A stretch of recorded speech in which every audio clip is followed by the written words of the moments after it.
Thank you Jesus, hallelujah. पिता, हम दिल की गहराइयों से आपको धन्यवाद, महिमा, गौरव, आदर, स्तुति करते हैं परमेश्वर। Thank you Jesus, hallelujah. तेरे नाम को हम ऊंचा उठाते हैं परमेश्वर, हालेलुया। तेरे नाम की हम बड़ाई करते हैं। Thank you, thank you, thank you, thank you, thank you lord, thank you lord. प्रभु, हम घट जाएं, आप ऊंचे हो जाएं, ये हमारी प्रार्थना है परमेश्वर। प्रभु, यहाँ से पूरा समय हम तेरे स्वाधीन अधीन करते हैं प्रभु। और ये समय है परमेश्वर, हम तेरे वचन में हम जब जा रहे हैं परमेश्वर, तेरा वचन आज हमसे बातें करे पिता परमेश्वर, हालेलुया। हमें एक नई दिशा दे, हमें एक नई आशीष दे पिता परमेश्वर। और तेरे वचनों से परमेश्वर अनेक सच्चाइयों को हम जानें और हमारे जीवन को तेरे वचनों के अनुसार हम लोग बनाएं परमेश्वर। Thank you master, hallelujah. यहाँ से पूरा समय हम तेरे स्वाधीन अधीन करते हैं प्रभु। तेरा दास तेरे सामने अपने मुख को पसारता है, इस मुख पर तेरे अभिषेक को भेज परमेश्वर, हालेलुया। तेरे नाम को जलाल मिले, तेरे नाम को महिमा मिले प्रभु, यही हमारी प्रार्थना है प्रभु। यहाँ से पूरा समय हम तेरे स्वाधीन अधीन करते हैं पिताजी, और धन्यवाद देते हैं परमेश्वर, हालेलुया। थैंक यू मास्टर प्रभु। मुख तेरे दास का हो, शब्द तेरे हो परमेश्वर, यीशु के नाम में, आमीन। बोलो यीशु मसीह की, बोलो यीशु मसीह की। चलते हैं हमारे अध्ययन के अंदर। आइए देखेंगे बाइबल के अंदर हम लोग, और एक अध्ययन के अंदर हम लोग जाएंगे। और 7 ऐसे भयानक पाप हैं जिनके बारे में हम लोग अध्ययन करेंगे। 7 भयानक पाप। ये 7 ऐसे भयानक पाप हैं जो इंसान की आत्मिकता को पूरी तरह से झंझोर देंगे। ये 7 ऐसे भयानक पाप हैं कि ये हमारे आत्मिक जीवन को पूरी तौर से तहस नहस कर देंगे। तो आइए हमारे जीवनों के अंदर हम टटोलें इसे और जानें कि ये क्या है। और आज आपको मुझे इससे बचने के लिए परमेश्वर जो मार्ग दे रहा है उसके लिए हम धन्यवाद दें और परमेश्वर की स्तुति करें, क्योंकि परमेश्वर का वचन ही एकमात्र है जो आईने के समान है, जो हमें आत्मिक दर्पण के समान दिखता है, जिसमें हम देखते हैं और जिसे हम देखकर अपने आप को जाने और पहचाने हम कहाँ हैं, आज हमारी आत्मिक स्थिति कहाँ है। और समय रहते हुए यदि हम अपने जीवन को संवारते हैं, सजाते हैं और परमेश्वर के वचन के अनुसार बनाते हैं, तो निश्चित परमेश्वर हमारे जीवन के अंदर बदलाव लाएगा, हालेलुया। चलो परमेश्वर के वचन में हम लोग चलते हैं और देखेंगे। सबसे पहला हम लोग देखेंगे कि जो एक विस्फोटक है, सबसे विस्फोटक है, जिसका नाम है क्रोध। बोलिए क्रोध। क्रोध, क्रोध एक ऐसी चीज़ है, जब ये इंसान के अंदर समाती है तो ये अच्छे को ख़त्म कर देती है। तो हम लोग बाइबल में से जो देखने जा रहे हैं अभी इस वक्त कि क्रोध कैसा है और परमेश्वर का वचन क्या कहता है और हम क्या कर रहे हैं इनके अंदर। तो हम लोग देखेंगे क्रोध क्या है, उसके बारे में हम थोड़ा समय बाइबल में से देखते हैं और परमेश्वर को हम लोग धन्यवाद देते हैं। चलो, क्रोध एक ऐसी भावनात्मक एक ऐसी प्रतिक्रिया है जो हमेशा पाप नहीं होती है। वापस मैं कहना चाहूँगा, क्रोध एक ऐसी भावनात्मक प्रतिक्रिया होती है जो हरदम पाप नहीं होती है, परंतु अक्सर इस पर नियंत्रण ना रखने पर वो व्यक्ति अपशब्दों का प्रयोग और परमेश्वर की व्यवस्था या वचन के विरोध में कार्य करता है। और जब वो काम करता है तो उसका व्यवहार अभद्र होता है और उसे अभद्र काम करने के लिए ये क्रोध प्रेरित करता है और ये घातक रूप धारण कर लेता है क्रोध। हालेलुया, समझ रहे हैं? क्रोध छोटा सा होता है, छोटा सा, लेकिन जब जैसे जैसे इसका पैरामीटर बढ़ता जाता है ना, इंसान अपने आपे को खो देता है।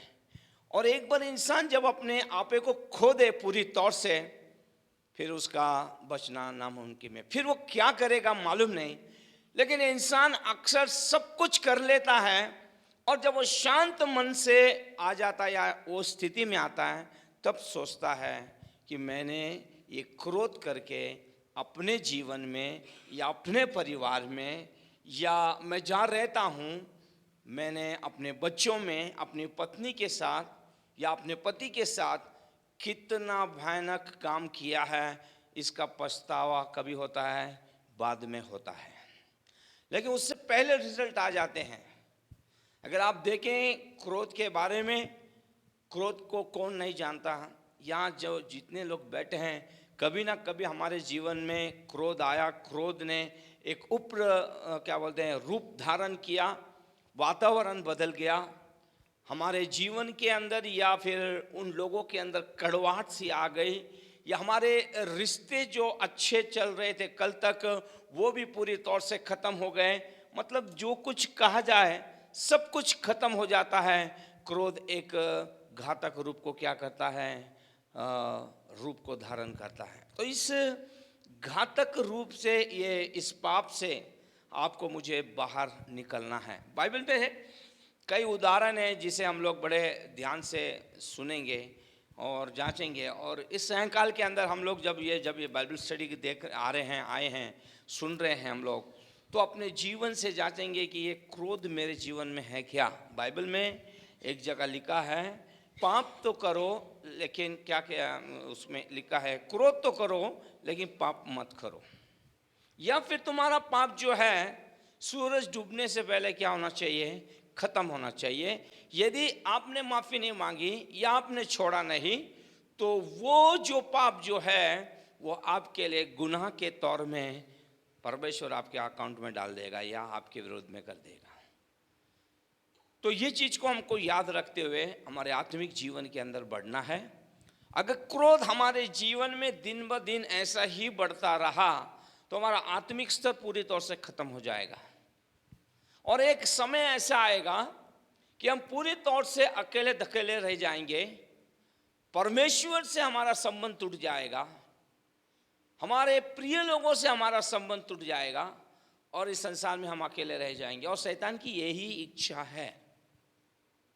शैतान के अनेक हथियार हैं, उसमें से उसका ये फल है जो हमारे जीवन के अंदर डालना चाहता है। और जब ये चीज हो जाती है तो हमारी गवाही, हमारा आत्मिक जीवन, सब कुछ क्या होता है, तहस नहस हो जाता है। हालेलुया। तो हम बाइबल में से देखेंगे, क्रोध होना चाहिए। मैं नहीं कह रहा हूँ क्रोध करते हैं, क्रोध अगर नहीं होगा तो हमारे लिए भी मुश्किल है।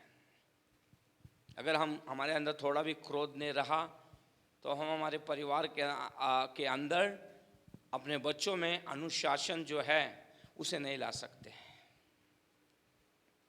है ना। अगर हम अधिक ही क्रोध कर रहे हैं, यदि हमारा क्रोध करने का तरीका ही बिल्कुल अलग है, तो हमें घरों के अंदर भी नाम दे दिया जाएगा, है ना। ये कर वो कर, सुबह उठ के साथ करेंगे तो बच्चे भी हमें नाम दे दे। कई परिवारों में देखा, बोला हिटलर आ रहा है, अभी टाइम हो गया उसका आने का। हिटलर मतलब तानाशाही में गिरा, ये कर वो कर, बोला हिटलर आ रहा है। कोई नाम रखता, डॉन आ रहा है, डॉन संभालो, आ गया आ गया आ गया। तो घर के अंदर में भी ये हम जो कर रहे हैं, हमारी कृति के लिए हमें ये नाम दिया जा रहा है। मतलब कहीं ना कहीं हमारी आत्मिकता गिरती जा रही है, यहाँ कहीं तो भी हम कम गिर रहे हैं, या हम इस क्रोध को परमेश्वर के साथ समेट नहीं कर रहे हैं, या फिर हम इसे बार बार करने के लिए प्रोत्साहित कर रहे हैं। तब क्रोध कब करना चाहिए? क्रोध करने का समय उचित होना चाहिए, योग्य होना चाहिए। आपके समय में देखिए, जब हम लोग स्कूलों में पढ़ते थे, मैं आज भी मेरे सर को जानता हूँ, जो पीटी के सर थे, वो जैसे वो कदम रखते थे ना, तो छोटे से लेके बड़े डरते थे, और लोग बोलते थे अब मालूम नहीं किसकी बोनी होने वाली है, पहले किसकी पिटाई होने वाली है। और वो भी मारते ऐसे ऐसे नहीं, धाड़ धाड़ धाड़ ऐसा। मतलब स्कूल में आने से लेके घर जाने तक धुलाई पे धुलाई होती थी। और उनकी क्लास की एक वैशिष्ट ऐसी थी कि किसी ने भी पीछे मुड़ के नहीं देखना। शांत रीति से सुनना। सन्नाटा छा जाता था, ऐसा लगता था स्कूल में ही नहीं हम लोग, इतना वो डिसिप्लिन थे।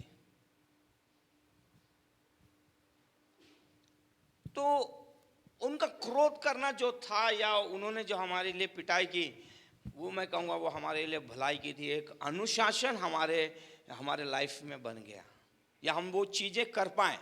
लेकिन आज के समय में देखिए, आज के समय में उल्टा हो गया। पहले के समय में, हमारे समय में, आप लोगों के समय में एक शिक्षक को बड़ा आदर दिया जाता था, सम्मान दिया जाता था।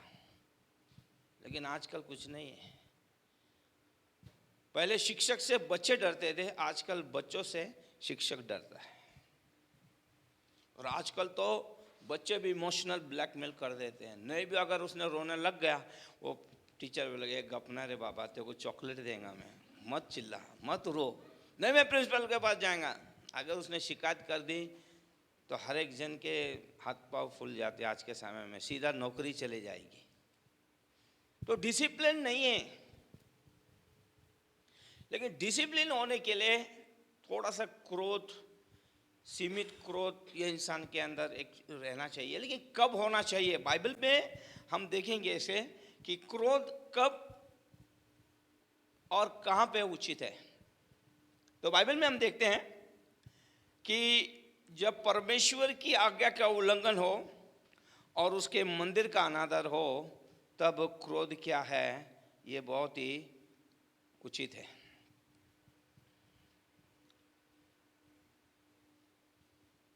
अगर आप लोग भी उल्लंघन करते हैं तो हमें भी क्रोध आता है, क्योंकि एक नियम के अंदर होना जरूरी है। और मैंने आप लोगों को बताया, डिसिप्लिन में से डिसाइपल आया है। अगर डिसिप्लिन नहीं है तो आप डिसाइपल नहीं है।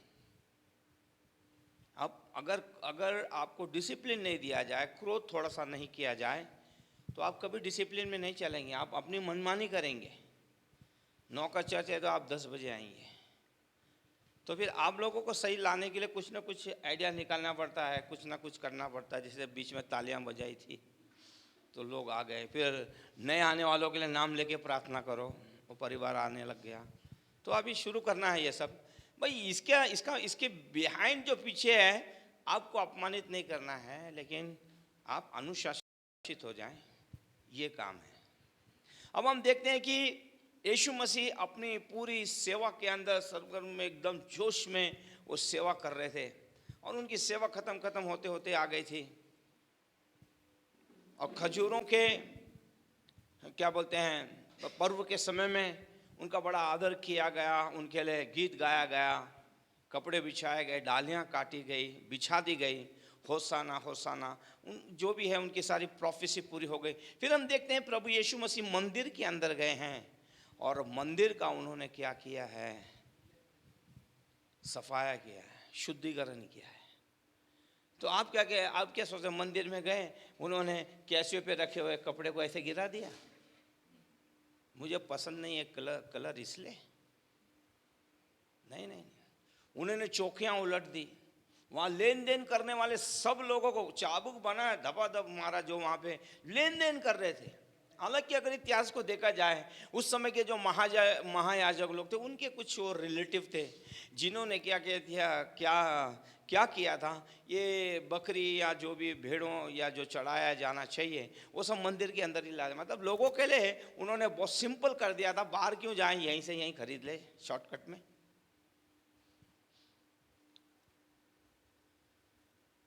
अभी तो ऐसा समय आ गया कि हम लोग डिजिटल के समय में आ गए हैं। अब आप कहीं नहीं जाएंगे, अरे सर कोई बात नहीं, आप लेके जाइए, गूगल पे कर दीजिए, या मेरा नंबर लेके जाइए, घर से गूगल पे कर दीजिए। अब इजी हो गया सब कुछ, व्यवहार लेन देन सब बहुत इजी हो गए।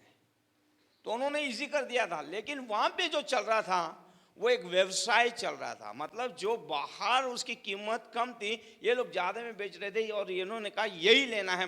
अब अगर समझ लीजिए, फॉर एग्जांपल मैं इस मंदिर के अंदर हूँ और मैं लोगों को कर रहा नहीं, यहीं से वो चीज़ें लेना है, अगर कुछ करना है हमें देना है, मैं कहूँगा यहीं से लेना है, तो आप मेरी बात को मानेंगे, बोले अरे पास्टर साहब ने कहा चलो यहीं से लेंगे, चलो बाहर क्यों जाएं, यहीं से ले लेंगे। और मैं उसके अंदर मेरा नॉलेज डाल के और उसके अंदर बाइबल के कुछ वचनों को मोड़ के मैं कुछ बोल रहा हूँ, ऐसा करने से आप लोगों को ये ब्लेसिंग मिलेगी या वो होगा ये होगा, तो डेफिनेट आप बोलेंगे अरे पास्टर साहब ने बोला। भाई बाइबल तो आप पढ़ते ही नहीं है, इसलिए तो आप होशियार है ज़्यादा।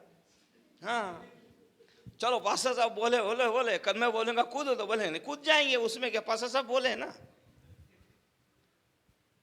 तो ये चीजें उस समय भी हो रही थी। तो वो व्यवहार को परमेश्वर क्या करना चाहते थे, यीशु मसीह उखाड़ के फेंकना चाहते थे। और उन्होंने चाबुक लिया, मारा, फटाफट उनको उड़ा दिया सब कुछ, और कहा मेरा मेरा मतलब परमेश्वर का घर जो है ये प्रार्थना का भवन है, आप लोगों ने इसे चोर डाकुओं की क्या किया है, गुहा बना दी। क्रोधित था यीशु मसीह, उसकी क्रोध, आप एक कल्पना कीजिए क्रोध की चरम सीमा क्या होगी। आज तक यीशु मसीह को सेवा करते हुए उन लोगों ने, महायाजक ने, कभी इस रूप में नहीं देखा था जो रूप उस समय वो देख रहे थे। हालेलुया। और किसकी हिम्मत नहीं हुई कि इतना नुकसान हो रहा, उठा उठा के फेंक रहे, यीशु मसीह जाके पूछे तुम क्या कह रहे हो, वो एक ही कह रहा है, मेरे बाप के घर को, प्रार्थना के घर को तुमने चोर और डाकू की गुहा बना दी है, निकलो यहां से।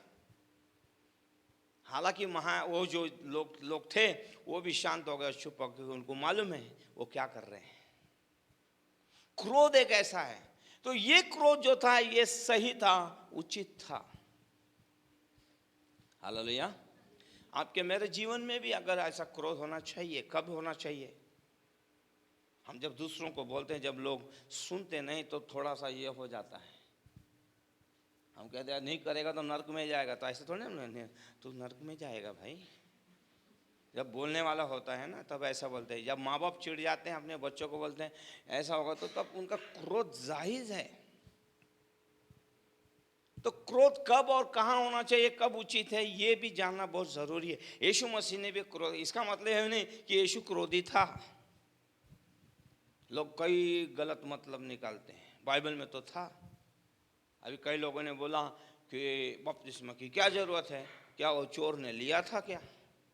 हाँ भाई चोर ने नहीं लिया था, ये तो बड़ी बड़ी बात है। तो चेले तुम किसके हो, चोर के हो कि यीशु मसीह के हो, किसके हो। चोर ने तो बपतिस्मा नहीं लिया, लेकिन यीशु ने लिया। तुम फॉलोवर किसके हो, यीशु के हो। तो हमारे पास दो राय नहीं है। तो हमें ये बात को जानना है, सीखना है। आज हमारे जीवन को भी देखना है कि हमने हमारे इस पवित्र आत्मा के मंदिर को किस तरह से चोर और डाकुओं का लेन देन बना दिया है। गुटखा मसीह, दारू मसीह, गाली मसीह, श्राप मसीह, है ना, झगड़ा मसीह, बीड़ी मसीह, गुटखा, क्या क्या बना दिया हम लोगों ने, सब कुछ कर दिया, यहां रख दिया उसे। तो दोस्तों ये चीजें हमारे जीवन में नहीं होनी चाहिए, उसे निकाल के हमें बाहर फेंकना। और जब हमें फेंकना है ना, ये प्यार से जाने वाली आत्माएं नहीं है, इन्हें वैसे ही भगाना है। अगर आपके घर में एक खुजली का कुत्ता आ जाए, ए जा जा, तो वो और धूम हिला के और आएगा अंदर, अरे क्या भगाने वाला भी मिला है, वाह वाह, भगा रहा है क्या, प्यार कर रहा है। कुत्ते को जब ऐसे धीरे बोलते हैं तो उसको लगता है प्यार कर रहा है, तो दुम हिला, और जैसे दुम खड़ा करेगा ना तो वहां से तुम दुम दबा के भाग जाने, तो पकड़ा उसने 14 इंजेक्शन के लिए तुमको। तो आप गुस्से में क्रोध करके बोलते हैं, और जो जानवर होते हैं ना, हमारी बॉडी लैंग्वेज को, हमारे एटीट्यूड को समझते हैं, वो समझते हैं सामने वाला बहुत क्रोधित है, वो शांत हो जाएगा। उसको मालूम है अगर मैंने अभी कुछ किया हरकत, तो मेरे को पिटाई तो मिलनी ही मिलनी है। या वो जंगली कुत्ता होगा वो भी निकल जाएगा, डरता है वो भी। तो क्रोध ये होना चाहिए, लेकिन सही जगह में होना चाहिए। आज हमारे जीवन के अंदर हम लोग ताक झाक करें कहाँ पे है, वो चीज़ों को हमने रखा है, इन दुष्ट आत्माओं को, इन इन इन चीज़ों को हमें निकालना है, प्रार्थना के अंदर इन्हें निकालना है। आई से get out in the name of Jesus, वो एटीट्यूड होना चाहिए।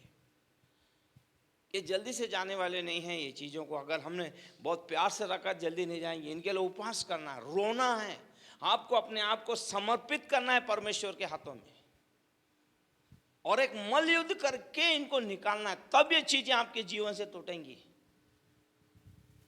नहीं तो ये जाने वाली नहीं है। और एक क्रोध अगर सर चढ़ जाएगा, सरगर्मी से बढ़ जाएगा, तो आपके जीवन के अंदर आप जो परिणाम देखेंगे बड़े भयानक परिणाम देखेंगे। बाइबल में हमने देखा है उसके परिणाम क्या है, आएंगे हम वहां पे।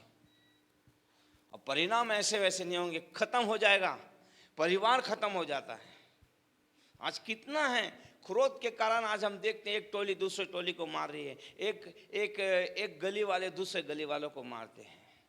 क्रोध इतने में आ गए कि क्रोध का दूसरा एटीट्यूड, उसका भाई या उसका दोस्त जो है वो हत्या है। ऑटोमेटिक एक भाई दूसरे भाई को अपने आप में खींच लेता है और दूसरे गुनाह के अंदर वो चले जाता है।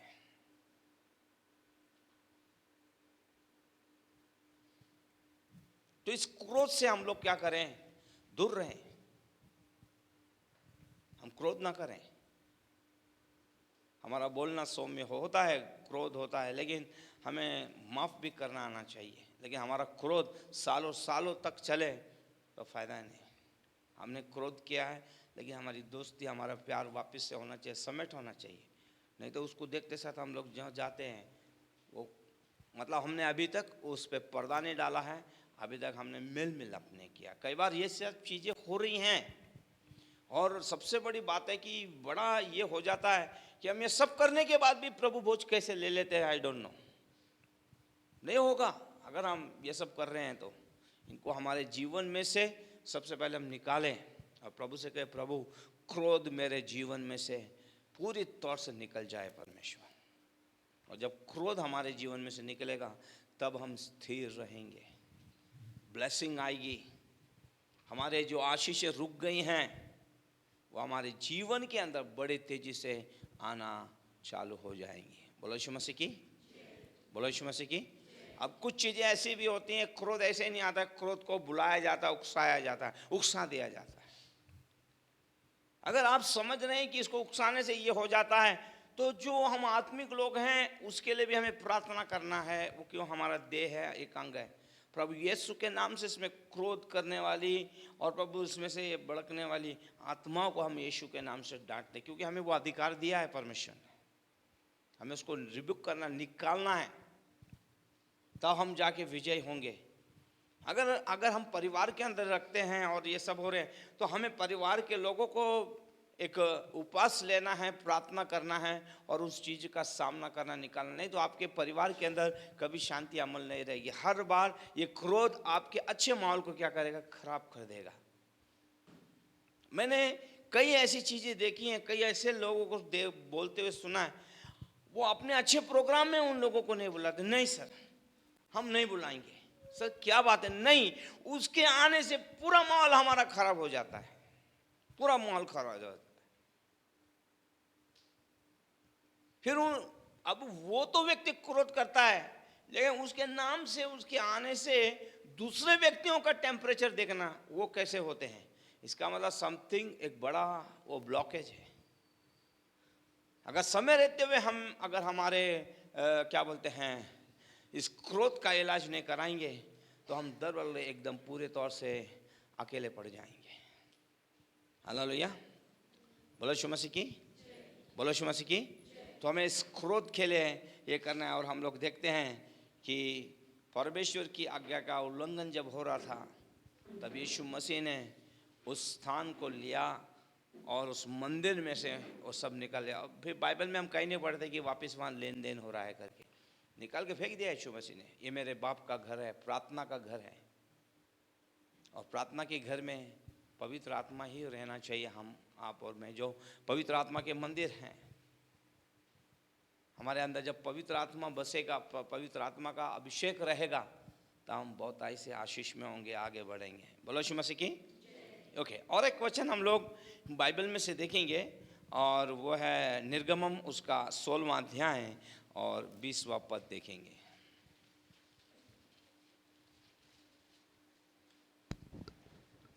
निर्गमन 16:20। तो भी उन्होंने मूसा की बात न मानी, तो भी उन्होंने मूसा की बात न मानी, इसलिए जब किसी मनुष्य ने उसमें से कुछ सवेरे तक रख छोड़ा तो उसमें कीड़े पड़ गए कीड़े पड़ गए, और वह बसाने लगा। बसाने लगा, तब मूसा उन पर क्रोधित हुआ। क्रोधित हुआ। बोलो यीशु मसीह की। अब हम यहाँ पर देखते हैं कि परमेश्वर वायदा किया उनको, परमेश्वर वायदा किया उनको। जब परमेश्वर जो वायदा करता है ना, 101% हम उस पर विश्वास करें। बोलो 101%। हालेलुया। अपना दिमाग अपना भेजा ना चलाएं। कई बार हम बोलते हैं ना, क्या मेरे पे भरोसा नहीं है क्या? क्यों बोलते हैं? क्योंकि सामने वाला कुछ तो रिएक्ट करता है। भरोसा नहीं है क्या? अब परमेश्वर उनसे बोला, अब मालूम है 20 लाख लोगों को लेके चलना है, कल सुबह नाश्ता देना है। मैं कहूँगा परमेश्वर का सिस्टम इतना अच्छा था ना, 20 लाख लोगों को एक ही साथ में वो नाश्ता देता था, एक ही साथ में। खाली उनको दांत घस के कोलगेट से, हाँ ठीक है, बाकी जो भी है लाल दंत मंजन जो भी है, दांत घस के उनको तैयार रहना पड़ता था। और टाइम एकदम टाइम, अगर समझ लो 8 बजे का टाइम है तो 8 बजे ही एकदम, ना इधर ना उधर। हमारे लाइफ में कभी कभी 8 का 8:30 9 10 भी बजा देते हैं, तबीयत ठीक नहीं है या कुछ भी है, टाइम यहाँ वहाँ हो जाएगा। परमेश्वर टाइम का परमेश्वर। आज तो 8 बजे उनका नाश्ते का टाइम क्या है मालूम नहीं, एक अंदाज लगा लेते हैं। नहीं तो ढूंढोगे 8 बजे कहाँ है, दिखाओ, अरे 8 नहीं, 8 टाइम का नहीं है वहाँ पे। तो एक टाइम का परमेश्वर था। परमेश्वर ने उनको बोला मैं इनको मन्ना दूंगा जो सोर दूध खाते हैं, और परमेश्वर उनको देने लग गया। अब इजराइल लोगों को जब मन्ना मिला, जब उन्होंने देखा, अरे बाप रे, जब हम ज़्यादा देखता भर भर के रख ले, डब्बे भर भर के रख ले, भर भर के रख ले। परमेश्वर बोला मैं तुम्हारा परमेश्वर हूँ। अगर मत्ती उसके 6:11 को तुम पढ़ोगे तो वहाँ लिखा है आज की रोटी आज हमें दे। बोला यीशु मसीह की। आज की रोटी आज हमें दे। लेकिन क्या होता है, परमेश्वर ने वायदा किया है आज की रोटी हमें दे। अगर हम ये प्रार्थना कर रहे हैं तो आज की रोटी हमें मिलेगी, ये परमेश्वर का वायदा है। कभी आपने सुना कि कौवे लोग ने एक ऐसा एप्लीकेशन डाला, अरे आम्हाला महिनाभर झाले काय खायला भेटलेलं नाही, ऐसे सुना कभी आपने? मैं कौवे के किस्से बताता हूँ। अपने चर्च में एक फैमिली है, उनके किचन में वो कौवा जाता है और वो टाइम में जाके कट टक टक टक टक टक करता है और खोलते हैं, और जैसे होता है तो वो ना चपाती खाता है ना मांस का टुकड़ा खाता है, पर उसे आटे का गोला लगता है। आटे का क्या लगता है? आटे का गोला। अगर आटे का गोला ये लोग देने में लेट कर दें तो वहाँ उसे जो भी दिखता है ना, बर्तन गिलास जो भी, खड़ाम धड़ाम धड़ाम गिरा डालता है। फिर आंटी बोलती है बाबा इसको जब तक हम देते हैं, तो उसको मालूम है हमारे उठने में अगर लेट हो गया ये गिराएगा, अभी अच्छे अच्छे कप तोड़ डालेगा, उसको क्या मालूम? उसको तो मालूम है गिरा के इंसान आना है, बस उसको मालूम है मेरा वो गोला मिलना बाकी है। ठीक है। अब वो तो लोग सुबह रात को ही उसको बना के रख देते थे, वो गोला खाता था चले जाता था। देखो ये कौवे की आदत क्या, रोटी नहीं खा रहा, मांस का टुकड़ा नहीं खा रहा, आटे का गोला खा रहा है। अभी जब हम क्या बोलते हैं परिश्रम निवास, जब हम लोग प्रमोद के इधर रहते थे तब हमारे इधर एक बिल्ला आता था। बिल्ला ना मच्छी खाता था ना दूध खाता था, एक गरम भाकरी खाता था, उसके लिए बनाना ही पड़ता था। एक के बाद 2 भी थे तो 2 भी खा के जाता था, लेकिन भाकरी खाता था, बाकी कुछ चीज नहीं खाता था। मतलब उसका एक अनोखा ये था। खैर ये एक उदाहरण में बता रहा हूं मैं आपको, लेकिन हम देखते हैं कि परमेश्वर जो है उसने परफेक्ट क्या किया है, उनके लिए समय नियुक्त किया है, और समय पे परमेश्वर ने क्या किया है, उनको क्या किया है, मन्ना दिया है, ताकि मेरे लोग जो हैं वो भूखे ना रहे। उनकी चिंता की है परमेश्वर ने, लेकिन उन्होंने क्या किया, उसे रखना नहीं, इसे रख लेंगे हम रख लेंगे। मतलब इसका मतलब ये है कि रख लेंगे, उनको भरोसा नहीं था कि कल 8 बजे भी मिलेगा करके। अब परमेश्वर बता रहा है मैं तुम्हारा परमेश्वर हूं, मैं तुम्हें लेके आया हूं ना, मैं तुम्हें लेके जाऊंगा वहां पे जहां दूध और मधु की देश है। क्या परमेश्वर ऐसे मूसा को बोला क्या, ए मूसा अब मैं दूध और मधु के देश में नहीं ले जाऊंगा, उसके पास वाले में ले जाऊंगा, क्योंकि वहाँ बड़े हट्टे कट्टे लोग हैं ना। हाँ, मैं वहाँ से तुमको थोड़ा शिफ्ट कर देता। ऐसा बोला क्या परमेश्वर? नहीं, मैं उनको निकालूंगा और तुमको बसाऊंगा। परमेश्वर ने जो सोच लिया, सोच लिया।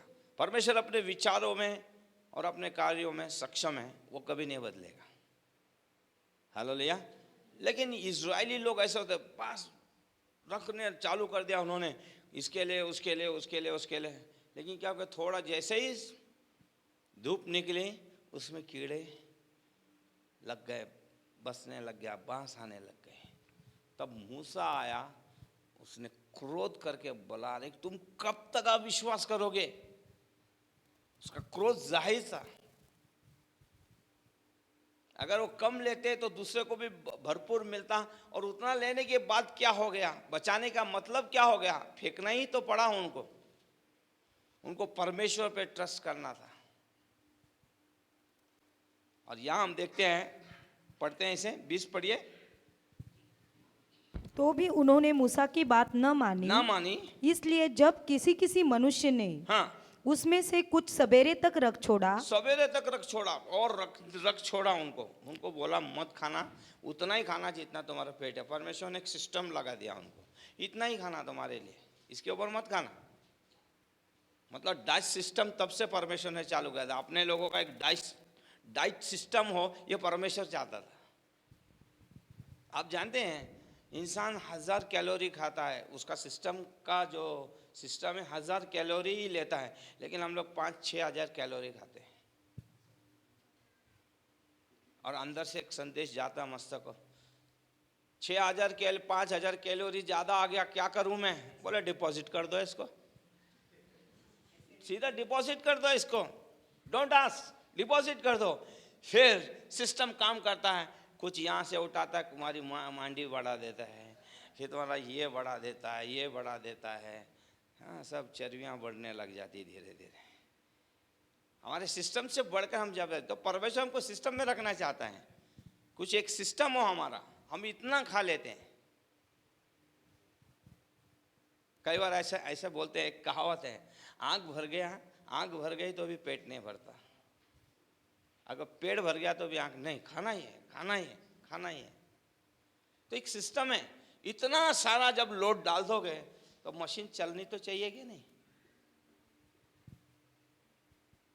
तो परमेश्वर चाहता था वो सिस्टम में रहे और उनको वो देगा, ये परमेश्वर का था वायदा। लेकिन जब वो बांस आने लगा, फेंकने लगे वो सब, मतलब परमेश्वर ये भी चाहता था। पर हम एक चीज ये भी सीख सकते हैं कि परमेश्वर नहीं चाहता कि हम वेस्ट करें। कभी हम वेस्ट करते हैं खाना? बोलो, अरे बोलो ना, क्या मैं थोड़ी ना बोल रहा हूँ कि मैं आने वाला हूँ करके। वेस्ट करते हैं हम लोग, हाँ, थोड़ा। लेकिन वेस्ट कहाँ होता है मालूम? कि शादी में होता है। अपन थोड़ी ना बिल भर रहे, अपन थोड़ी ना बिल भर रहे ऐसा। और आजकल बूफे सिस्टम में का है, अच्छा सिस्टमेटिकली चम्मच, पहले कोई देख सिस्टमेटिकली दोन, अरे घे अजून कौन है? फिर हम सोचते 3 बार कौन आएगा, लो इतना सब लिए, फिर उसमें से खाए। दाएं देखा बाएं देखा, उठाया प्लेट, कितना वेस्ट करते हैं। तो परमेश्वर नहीं चाहता हम वेस्ट करें। उसके लिए somebody प्राइस, किसने तो भी उसके लिए क्या किया है? कीमत गिनी है। तो हमें कुछ सीखना है ये चीजें। इसके लिए जब वो वेस्ट कर रहे थे, मूसा का क्रोध भड़का, क्यों किए तुम लोग ने? मैं तुमको कह रहा, मतलब उसने 2-3 बार उनको चेतावनी दी, लेकिन इसलिए उसका क्रोध भड़क गया। तो क्रोध जायज है, लेकिन कब करना, कहां करना, ये हमको समझना चाहिए। तो बाइबल के अंदर हम लोग सीख रहे हैं कि क्रोध क्या है। फिर उसके आगे हम लोग और एक जगह देखते हैं, और एक जगह हम लोग देखते हैं मूसा का ही क्रोध देखते हैं। आइए पढ़ते हैं उसे। निर्गमम 32वां अध्याय 19, 20, 21 और 22। छावनी के पास आते ही, छावनी के पास आते ही मूसा को वह बछड़ा और नाचना दिखाई पड़ा। नाचना दिखाई पड़ा। ये नाचना जो था, ये जरा सही नाच नहीं था। अगर तुम आत्मा में नाचोगे ना तो तुम्हारे साथ 10 जन नाचेंगे। इसलिए आजकल हम नाचना भी बोलते, जरा नाचने के लिए भी बोलते हैं ना, जरा संभल के नाचना, आत्मा में नाचो जरा। अभी कई लोग वो अलग ही नाच करते हैं, वो सब नहीं। यहाँ पे हम देखते हैं कि ये लोग जो नाच कर रहे थे, अभी उन्होंने एक बछड़ा बनाया, वो सबसे बड़ा गुनाह किया।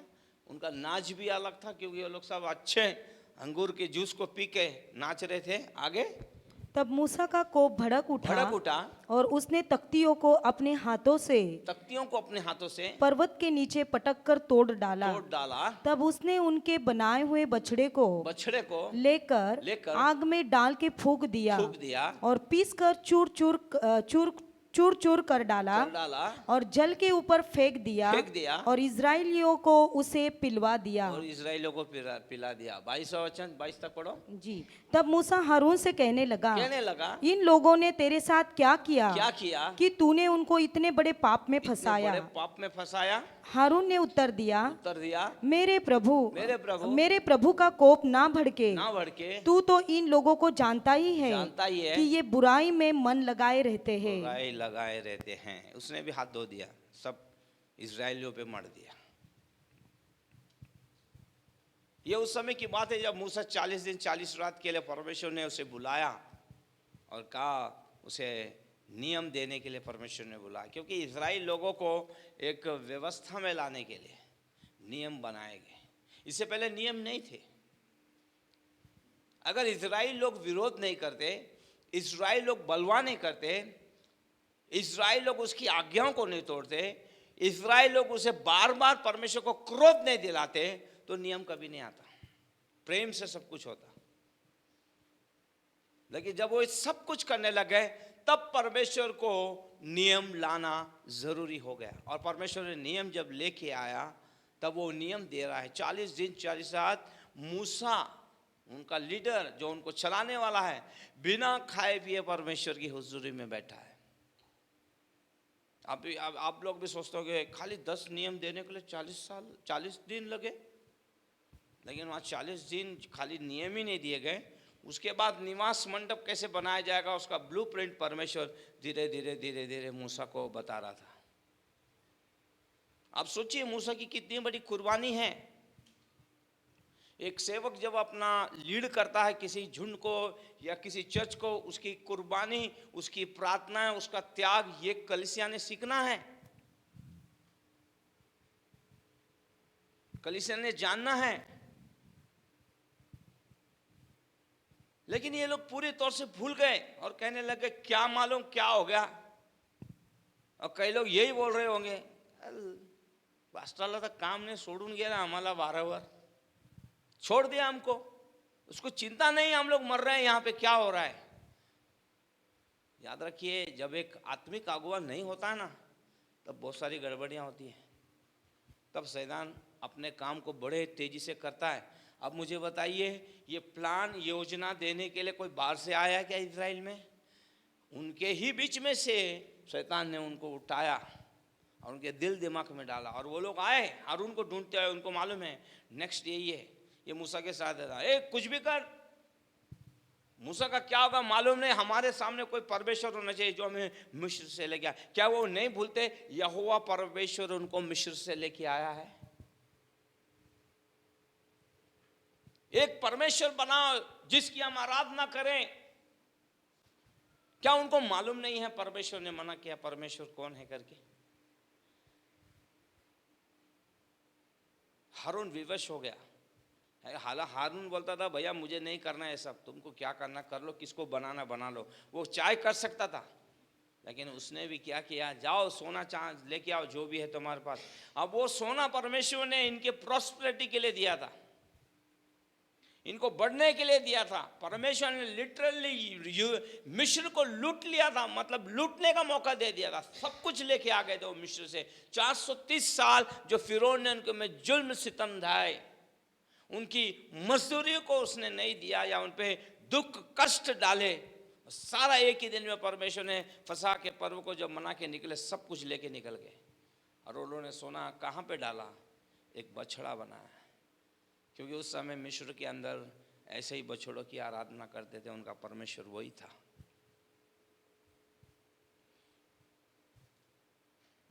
जो स्नान देखता है वही करता है, उसने भी वही रूप में एक बछड़ा बना दिया।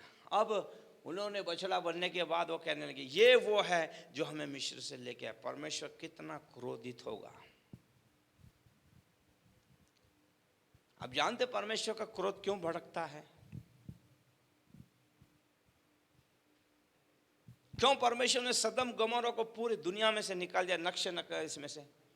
क्योंकि इतना भयानक पाप कभी नहीं हुआ इस पृथ्वी पे। और परमेश्वर स्वयं बोलता है मनुष्य को बना के मैं पछताया हूं। आप सोचिए परमेश्वर को कितना दुख हुआ। नहीं तो परमेश्वर क्यों बनाए? हमें मारना ही था तो क्यों बनाए हमें? इस्राएलियों की भी वही गति हो गई। इतना रिस, इतना क्रोध, इतना इतना वो सब उन्होंने सितम ढाया। परमेश्वर मूसा को बोला मूसा हट, तू अब खत्म कर देता हूं और तुझसे एक सामर्थी जाति में बनाऊंगा। मूसा बोलता है देखो, फिर भी वो अगवा बोलता है परमेश्वर मत कर ऐसा। मिस्र के लोग, ये कनान के लोग क्या बोलेंगे कि इनका परमेश्वर इनको बड़े सामर्थ्य हाथ से निकाल के लाया और इनकी कब्र उसने कहाँ बना दी? रेगिस्तान में। लेकिन परमेश्वर ने फुल फाइनल डिसाइड कर दिया था। परमेश्वर ने मूसा को बोला सुन मूसा, कालेब और योशुआ को छोड़ के और कोई भी नहीं जाएगा। जितने 20 साल के जितने भी ऊपर है ना, सबकी कब्र मैं यहां खोदूंगा, ये कनान देश में नहीं जाएंगे। और परमेश्वर ने उनका नामो निशान मिटा दिया। और 20 साल के बाद, मतलब उस समय जो बच्चे जो निकले थे, मतलब जो उस समय वो छोटे थे, वो अब 20 के ऊपर हो गए थे, उन सबको परमेश्वर ने वहां ढेर कर दिया। केवल योशुआ और कालेब ही उस नई जनरेशन के साथ कहाँ पे आए हैं? कनान देश में आए, जहाँ दूध और मधु का देश नदियाँ बहती है। सोचिए कितना परमेश्वर को रिश्त दिलाया। मूसा बोल रहा है मैं इन लोगों के लिए मैं और क्या करूं? 40 दिन 40 रात बैठना इज नॉट जोक। मैं आपको गारंटी देता हूं तुम 2 घंटे के ऊपर नहीं बैठ सकते। तुम 15-20 मिनट के बाद हिल जाते हो, तुमको उठना पड़ता है। तुम्हारा शरीर एक जगह तुल नहीं होता, परमेश्वर की उपस्थिति में नहीं बैठ सकता। 40 डे एंड 40 नाइट, ये बहुत मुश्किल हो जाता है इंसान के लिए। वो किसके लिए बैठा है? इस्राएलियों के लिए बैठा है मूसा। परमेश्वर तू बोल, परमेश्वर के नियमों को लिखा, परमेश्वर नियम लिखा, निवास मंडप, उनकी एक आराधना, क्योंकि परमेश्वर बोला, क्योंकि वो फिरौन से बोला था मेरे लोगों को छोड़ ताकि हम लोग जाएं और हम लोग आराधना करें। एक आराधना करने के लिए परमेश्वर अपनी एक पहचान इस्राएल में बनाना चाहता था। उनके द्वारा पूरे संसार में अपनी महिमा, अपने सामर्थ को वो प्रकट करना चाहता था। लेकिन इस्राएल लोगों ने उस पर भी पानी फेर दिया। परमेश्वर क्षमा क्षमा क्षमा करते हुए आया और आखिर में मूसा बोलता है मैंने 40 दिन 40 रात रोटी नहीं खाई। परमेश्वर ने उसको सिग्नल, जा तेरे लोग बिगड़ गए, देख जाके। और जैसे जैसे नीचे आते तो योशुआ भी वहीं था पहाड़ के ऊपर 40 दिन 40 रात। नहीं तो वो योशुआ को पकड़ते थे। और नाच गाना हो रहा है तो बोला कोई लड़ाई भी नहीं हो रही है। फिर जैसे जैसे मूसा नीचे आया तो उसने जो देखा उसका दिमाग खराब हो गया। Hallelujah, hallelujah. उसने जो तख्ती अपने हाथ में लाई तो वो जानता है जिसे परमेश्वर ने लिखा है। उस तख्ती को उठाकर क्या किया? बछड़े पे पटक दिया, जला दिया उसको। ये था मूसा का क्रोध। क्रोध कब होना चाहिए, कहाँ होना चाहिए, किस कारण होना चाहिए, ये भी लोगों ने जानना चाहिए। और यहाँ पर सब कुछ खत्म हो गया। उसने जला दिया और उस राख, मतलब वो जो डस्ट था, पानी में डाल के पिला दे। करीब 23 हजार लोग, 23 से 27 हजार इस्राएली लोग पी के क्या हो गए? मर गए। और वहाँ पे एक चीज हुई। फिर मूसा बोलता है कौन परमेश्वर की ओर से आओ करके। और जब परमेश्वर की ओर वो आते हैं, लेवी लोग आते हैं, तब बोलता निकालो तलवार, मारो इन लोगों को। बहुत बड़ा वहाँ से आराधना। फिर परमेश्वर ने जो पलटों के लिए सेवा रखी थी वो भी खत्म कर दी परमेश्वर ने। फिर एक ही जन को, एक ही गोत्र को उसने चुना अपनी सेवा के लिए। हालेलुया। लेकिन मैं आपको बताऊं, ये सेवा तो चलती रही, लेकिन जब यीशु मसीह आए तब एक परिवार की, एक गोत्र की सेवा खत्म हो गई। हालेलुया। नए नियम में अभी कोई परिवार अकेला सेवा नहीं कर सकता। आप सब बैठे हुए प्रभु के लिए याजक हैं। हालेलुया। बोलो यीशु मसीह की। आप अपने परिवार के लिए बलिदान चढ़ा सकते हैं, संसार के लिए बलिदान चढ़ा सकते हैं, प्रार्थना कर सकते हैं। आपको याजक की सेवा परमेश्वर ने दी है। आप लोगों को प्रार्थना करने की सेवा परमेश्वर ने दी है। हालेलुया। बोलो यीशु मसीह की। परमेश्वर भला है। मसीह में आने के बाद पुराने नियम की बहुत सारी चीज़ों के अंदर क्या हो गया है? बदलाव हो गया है। अब हमारे लिए अपॉर्चुनिटी है इस रात में कि जब हम क्रोध के बारे में देख रहे हैं, हमने अभी शुरुआत किया, बहुत सारा टॉपिक उसमें क्रोध का। इस क्रोध को हमारे जीवन में से हम लोग खत्म कर दें, इसका खात्मा कर दें हम लोग। हालेलुया। बोलो यीशु मसीह की। बोलो यीशु मसीह की। परमेश्वर अद्भुत है, महान है।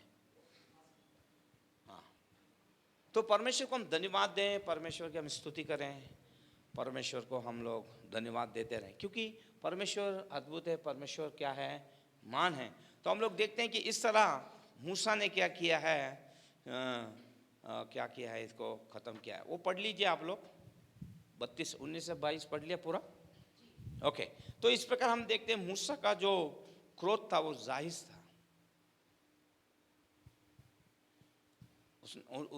इज़राइल लोगों ने केवल मूसा को ही नहीं, परमेश्वर को भी क्या किया है? क्रोधित किया है। क्रोध कई जगह में जायज़ है और कई जगह में ठीक नहीं है। यदि क्रोध हमारे जीवन में छोटी छोटी बातों के लिए आ रहा है तो दिस इज नॉट गुड। मसीह जीवन में ये सही नहीं है।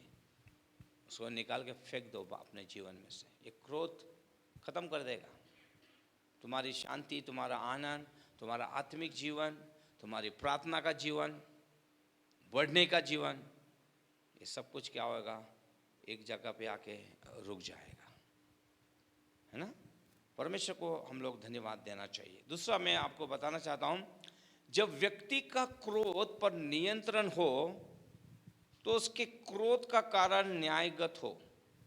मतलब जब व्यक्ति अपने क्रोध के ऊपर नियंत्रण रखता है तब उसके व्यवहार के अंदर क्या होता है? एक न्याय होता है, वो न्याय करता है। तो बाइबल के अंदर हम लोग देखते हैं क्या है करके। तो एक वचन को हम लोग देखेंगे बाइबल में से, तो इफिसियों के 4:26 को देखेंगे। वहां पे लिखा, क्रोध तो करो पर पाप मत करो। क्या लिखा है? क्रोध तो करो पर पाप मत करो। ये बहुत जरूरी है। क्रोध हमें करना है लेकिन पाप नहीं करना है, लेकिन ऐसा नहीं होता है। क्रोध के साथ हम पाप भी कर देते हैं। तो हम देखते हैं क्रोध ये जो है हानिकारक तब होता है जब व्यक्ति का क्रोध पर नियंत्रण नहीं होता है। वापस सुनिए, क्रोध हानिकारक तब होता है जब व्यक्ति का क्रोध पर नियंत्रण नहीं होता, बल्कि क्रोध व्यक्ति पर हावी हो जाता है। और ऐसी स्थिति में शैतान व्यक्ति का भरपूर दुरुपयोग करता है। हालेलुया। तब शैतान दुरुपयोग कर रहा है, क्योंकि उसका फल है तो वो वहां पे एंट्री मारेगा ही जरूर।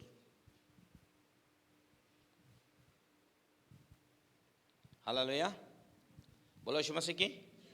बोलो यीशु मसीह की। वो मारेगा जरूर, एंट्री जरूर मारेगा। इसलिए बाइबल बताती है, क्रोध तो करो पर पाप मत करो, स्थान मत दो। अब हम लोग देखते हैं उसके अंदर देखेंगे आगे कि जब व्यक्ति क्रोध के कारण शैतान को अपने जीवन में प्रवेश का मौका, हमें मौका नहीं देना है। ये हमें याद रखना है कि हमें मौका नहीं देना है। अगर हम मौका देंगे तो हमारा जीवन तबाह हो जाएगा। मौका नहीं देंगे तो हम वैसे के तैसे रहेंगे। क्रोध के समय अनतुलित मतलब क्या बोलते हैं, अनबैलेंस होकर कई प्रतिक्रियाएं शैतान का बहुत बड़ा कारागार उपकरण बन जाता है जब हम अनियंत्रित होते हैं, जिसके द्वारा वो व्यक्ति के जीवन में जहर खोलकर उसे दूषित कर देता है। शैतान वो सिर्फ मौके का क्या कर रहा है, इंतजार कर रहा है, सिर्फ मौका देख रहा है, और जैसे ही मौका उसे मिले वो क्या करेगा, खत्म कर देगा। अब यहाँ पे लिखा है बाइबल के अंदर, इफिसियों के 4:27 को पढ़ो। और ना शैतान को अवसर दो। हाँ बोलिए, अपने पास वाले को बोलिए, और शैतान को,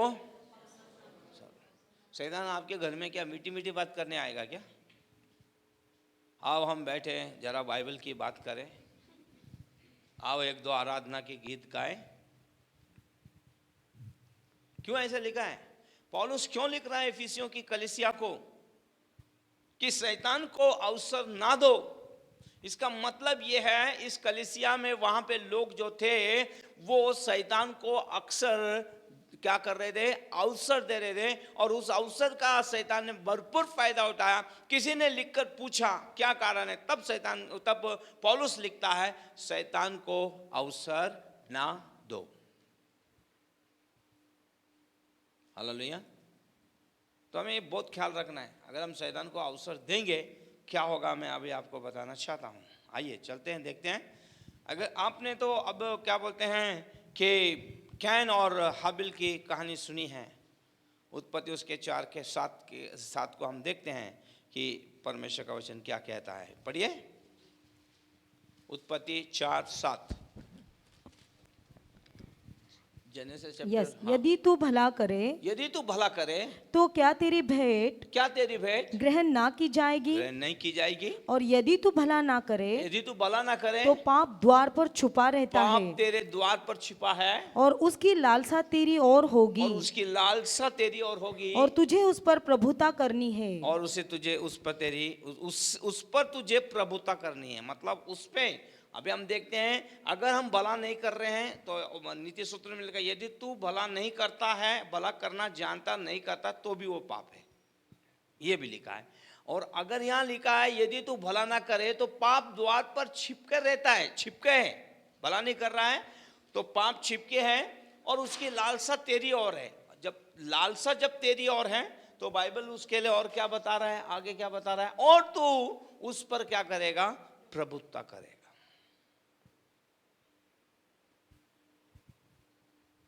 तो कैसे होगा, आइए देख समझते हैं इसे।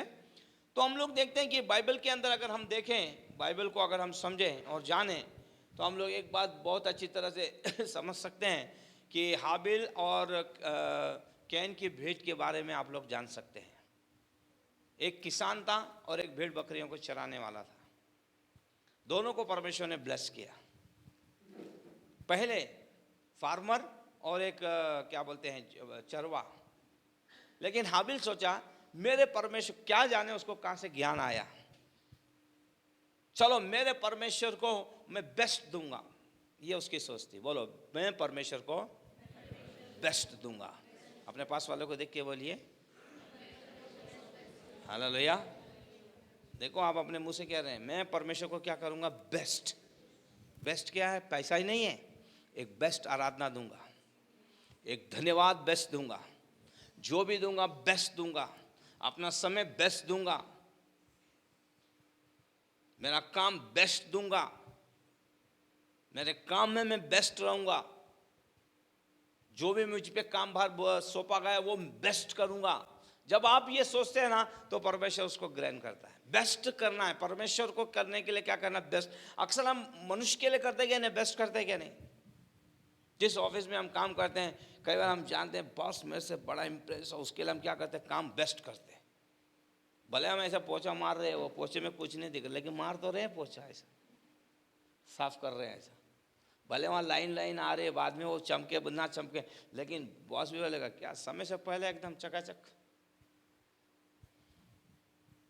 जब हम मनुष्य के लिए इतना बेस्ट करते हैं, तो परमेश्वर तो दी बेस्ट है, उसके लिए सबसे बेस्ट हम लोग करें।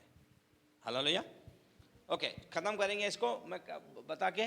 तब दोनों ने अपनी भेंट देने का निर्णय था। हाबिल बोला मैं अपनी भेड़ों का पलौठा परमेश्वर को दूंगा, और ये परमेश्वर को बहुत पसंद आया, क्योंकि पलौठा जो था परमेश्वर ने उसकी सेवा के लिए रखा था, उसे ग्रहण करने के लिए। कैन के इसमें भी बहुत सारा अनाज होगा, थोड़ा नहीं था, लेकिन उसने उसमें से कम दिया। लेकिन आप लोग जानते हैं हाबिल की भेंट स्वीकार की गई, कैन की नहीं की गई, इसलिए क्रोध उसके मन में आया। पहले फैमिली में, पहले भाई भाई में क्या हो गया, शैतान ने बैर उत्पन्न कर दिया। क्रोध आने के कारण क्या हो गया, क्रोध आने के कारण उसने अपने भाई को बोला भाई आते से मिलने गए, आया और अकेला पाकर उसको क्या कर दिया, मार दिया। क्रोध का जोड़ीदार कौन है, हत्या। पहली हत्या बाइबल में अदन के बगीचे के बाहर हो गई। हालेलुया। किसने मौका दिया, कैन ने मौका दिया। अगर हम शैतान को मौका देंगे उसका दुरुपयोग करेगा, चाहे हमारा परिवार हो, हमारी कलीसिया हो, हमारा व्यक्तिगत जीवन, जहाँ काम कर रहे हैं, शैतान को मौका न दें। और बाइबल ये भी बताती है, हम सीख चुके, हम उसकी युक्तियों से अनजान नहीं हैं। ये हमारे पास परख है। अगर हम जानते हैं कि यहाँ से शैतान आने वाला है तो उसके द्वारों को हरदम बंद रखो, बांधो। I bind you in the name of Jesus. तेरे कामों को हम बांधते हैं, जहाँ से वो एंट्री मारे, अगर वो इसने एंट्री मार दी, खत्म हो गया। फिर आपके जीवन में दर्द, या बोलते हैं ना बुरे दिन शुरू हो गए समझने का। तो हम उतना परमेश्वर का भय रखें, डर रखें। बोलो यीशु मसीह की, बोलो यीशु मसीह की। तो हम इस चीज़ को देख रहे हैं कि जब हम नियंत्रण रखेंगे तब हमारे जीवन में सब कुछ होगा। नियंत्रण के बाहर चले जाएंगे, सब कुछ हम लोग क्या करेंगे, खो देंगे। आइए प्रार्थना करते हैं। पिता, मैं धन्यवाद, महिमा, गौरव, आदर देता हूँ प्रभु जी, आपकी स्तुति करता हूँ। आपका वचन सुनने का आपने हमें मौका दिया, आपको हम महिमा, गौरव, आदर देते हैं। हम घट जाएं, आप ऊँचे हो जाए, यही हमारी प्रार्थना है परमेश्वर। यहाँ से पूरा समय हम आपके स्वाधीन अधीन करते हैं प्रभु। और खास